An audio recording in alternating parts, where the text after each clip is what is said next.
You're listening to the Artist King podcast. This is DTM of DeltaTangoMike.com, and this is the Artist King podcast, episode 67.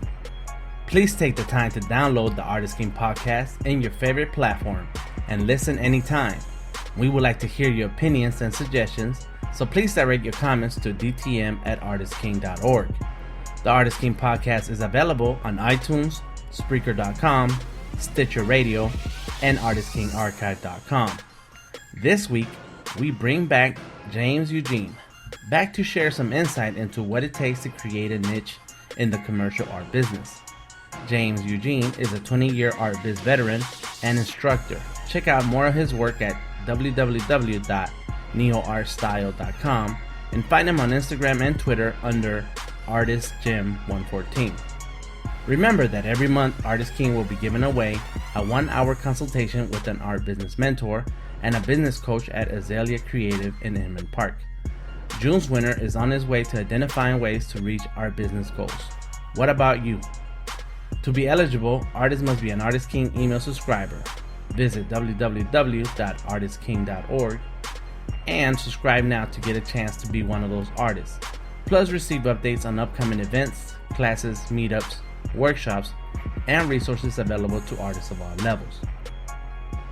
The Artist King podcast is made possible by our general sponsors: the law offices of Deborah Gonzalez Esquire, VelocityScreenPrint.net, RevolveScape.com, OHub at Giant, SouthSide Sickest, Mex Manny Beats, the Biz Garage, SuperNova South, HonestCon.com, and also Denominator Graphics in partnership with Lucom.com focuses on websites for artists at a reduced rate. Check ArtistKing.org for details. Now on to our artist tips with James Eugene.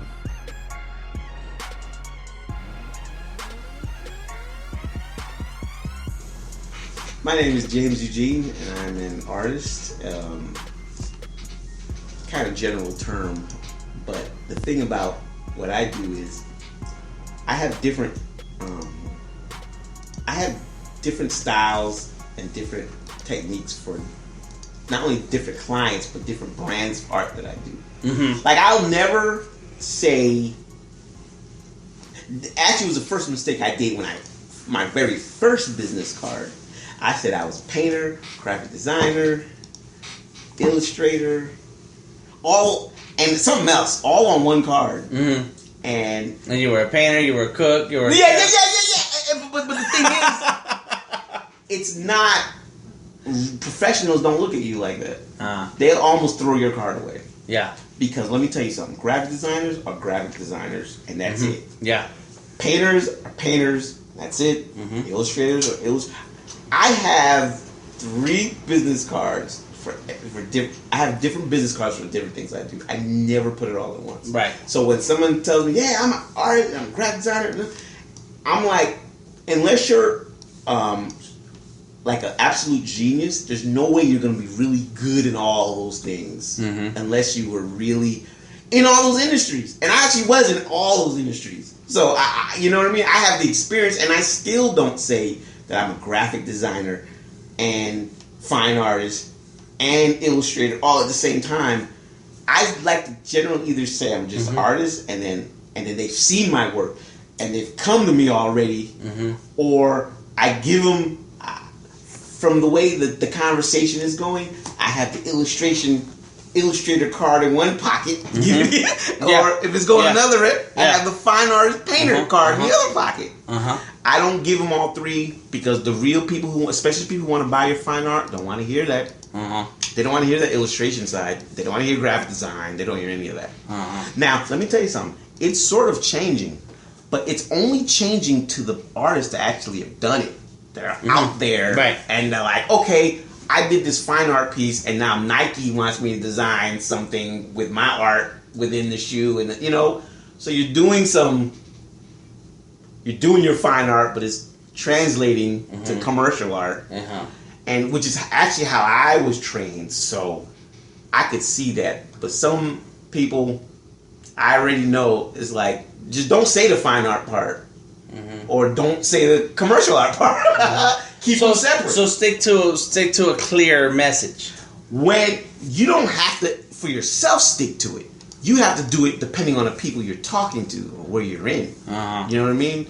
Like when I did something for Georgia Tech, and I was talking, everyone was a scientist. There were me and 2 other artists. Everyone else was a scientist in that room. What do you mean a scientist? They were real life scientists. One University of Texas, one in Scotland, one in creating things, creating scientific experiments. Mm-hmm. But they were interested in a type of art that generates that lends itself to the future. Mm-hmm. That's why I was called in, and I didn't say I was an illustrator at that point. Mm-hmm. It was all fine art. You know what I mean? It's like, because when you talk about fine art, then you can talk about your concepts more. But if you talk about illustration, remember, illustration is the business's concept that you're illustrating. Mm-hmm. It's just your style going on it. So, depending on the people. Yeah. Depending on the situation where you're at, that's how you introduce yourself. That's right. And I think it takes years to get good at one thing.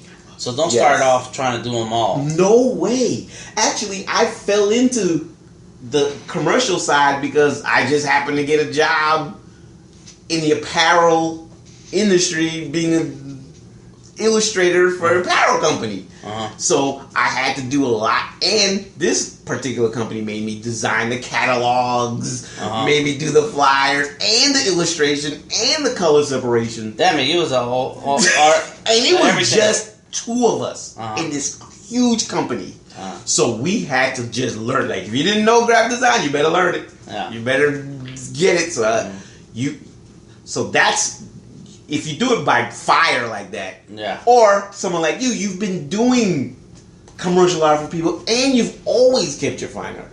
So your experience has done it. But for someone to just come straight out and be like, I do fine art and graphic art. Like, I know people who are pure graphic artists, and they do painting on the side. They never say they're a painter. Yeah. Ever. Because they know that their mind ain't wired for that. They do it for graphic themselves. Design, that's right. Or their family. So, it's a big thing. It's a big thing. If you want somebody to look at you as a professional.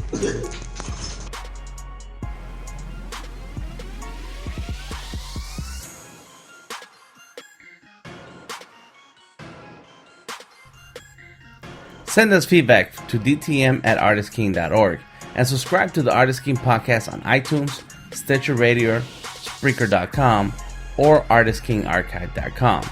This has been your Artist King podcast, and I am DTM of DeltaTangoMike.com, telling you to get out and learn so you can earn.